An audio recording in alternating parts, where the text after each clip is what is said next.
Welcome to The Explainer. Today we're unpacking a topic that honestly hits home for so many families and clinicians every single August. We are talking about navigating that incredibly challenging, multi-layered shift from relaxed summer routines straight back into the high demands of school for autistic individuals. If you've ever felt like the end of summer just brings this sudden, totally inexplicable wave of stress and exhaustion, well, you are definitely in the right place. So let's dive right in.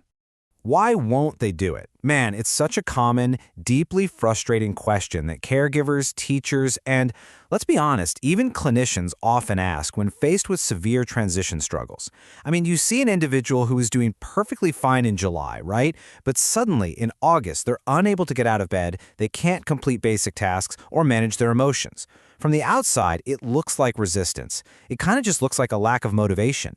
But what if we've been looking at it completely wrong this whole time? Okay, here's where an immediate paradigm shift needs to happen, and it's literally the core of neuroaffirming care. We absolutely have to shift from asking why won't they do it to asking what support does their nervous system actually need right now.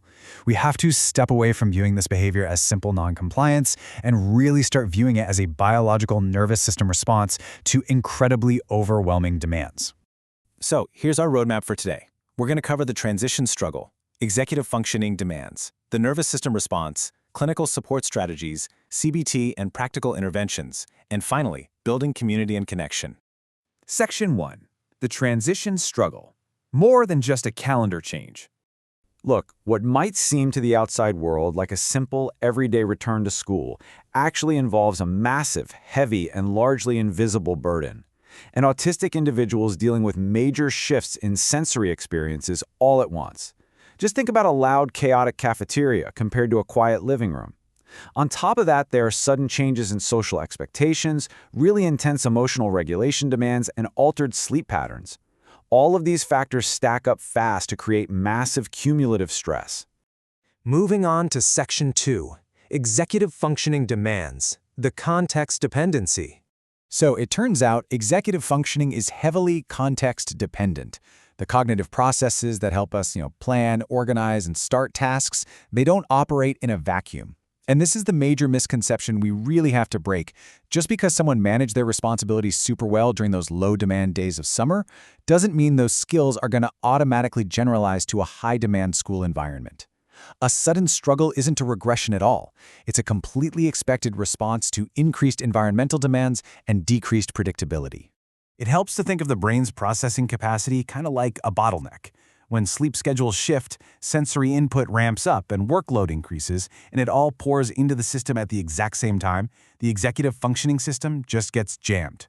This physiological logjam makes it so clear why an individual might hit a breaking point and experience transition stress long before the first actual day of school even arrives. All right, Section 3. The nervous system response. Behavior is a state. If we look at this through the lens of Polyvagal Theory, when an autistic individual's executive functioning is totally overwhelmed, their nervous system automatically shifts into a survival state. If they go into fight or flight, clinicians and parents are going to observe irritability, defensiveness, or avoiding tasks. If they go into freeze or shutdown, well, that looks like difficulty initiating tasks, maybe reduced communication, or appearing quote-unquote unmotivated. And if they slip into a fawn state, you might see overcompliance, people-pleasing, and severe masking that's actually hiding deep internal distress. The outward behavior is directly mapped to a completely unseen internal biological response. Let's look at Section 4. Clinical support strategies, bridging the gap. The real key here is following a chronological flow of support that begins well before that first day. Step 1, you've got to start preparation early with gradual sleep adjustments. Step 2, highly focus on predictability. Step 3, build regulation before you ever put academic expectations on them.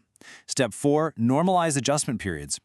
Remind families that temporary fatigue is totally normal. And Step 5, use collaborative goal setting to actually give the individual a much-needed sense of agency. There's a really vital concept here we need to highlight. Predictability creates felt safety. When routines become less predictable, executive functioning drops like a rock. By utilizing things like visual calendars, daily schedules, transition countdowns, and routine checklists, we drastically reduce the cognitive load on the brain. We're essentially freeing up those executive functioning resources so they can process the transition without triggering a nervous system survival state. It's a total game changer. Section 5. CBT, and practical interventions. So cognitive reframing is a fantastic, deeply empathetic tool. When someone is in the middle of acute transition overwhelm, their brain literally screams, "I can't do this." Our goal isn't to just dismiss that feeling with some kind of toxic positivity. Actually, it's the exact opposite. We reframe it to acknowledge the reality of the struggle while providing a clear path forward. We replace it with, "This feels hard right now, but I can take one step at a time." It validates that context-dependent struggle while gently engaging those executive functions. And along with reframing, we have a few other incredibly practical interventions. Task chunking breaks those overwhelming expectations into manageable little pieces. Behavioral activation creates realistic, step-by-step action plans to encourage gradual engagement. Self-monitoring allows the individual to track their own energy levels and stressors throughout the day. And strength-based reflection reminds them of their previous successes and transferable skills. All of these interventions are strategically designed to chunk information and prevent that dreaded cognitive overload.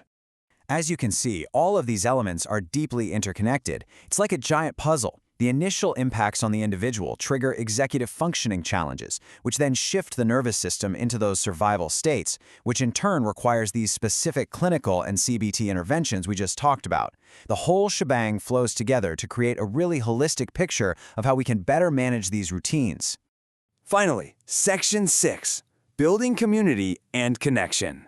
This is exactly where organizations like Upstate Carolina Autism Associates, or UCAA, come into play. Serving communities all across upstate South Carolina, including Easley, Greenville, Pickens County, and Anderson, UCAA really acts as an essential community bridge. They provide autism-informed, neuroaffirming mental health care that implements the exact strategies we've discussed today. Through platforms like their NeuroConnect community, they make absolutely sure that families don't have to navigate these massive, stressful transitions alone. A defining ethos of this clinical approach is that regulation and connection are often the first steps towards success. I love that. It perfectly summarizes the overarching theme of our explainer today.